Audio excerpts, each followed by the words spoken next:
হ্যাঁ। তুই আমাকে চিনতে পারছিস নি? আমি রীতি রে। তুই ছোটবেলায় ভাত তরকারি খেলা করতে করতে বলতিস নি আমরা বিয়ে করবো? ও তুই কাজম চাচার মেয়ে রীতি? হ্যাঁ তুই বিদেশ থেকে কয়বার আসলি? তুই বিদেশে পড়তে গেছিলি নি? হ্যাঁ, এদিন আজকে বাড়ি আসছি। এটা কে?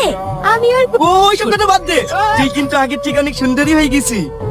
হ্যাঁ, তোর কথা তুই আবার কম স্মার্ট নাকি? চা আমাকে একটু বাড়ি পৌঁছে দিয়েগা। ঠিক আছে চ। আমি বাড়ি যাব না। এই তো সামান্য রাস্তা, একটু কেটে চলে যা। আমি ওকে দেখে আসছি। আমি তো বাড়ি যেতে পারবো না।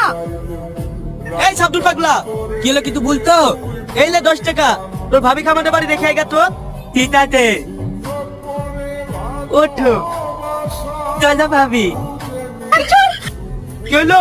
ওকে ওরকম করছো কেন? বাড়ি চিনতে পারবে না, ওর সাথেই যাও। কে কই গায় আমি এটা? আর বলো না, 4-7 দল। চলো যেতে যেতে সব বলছি।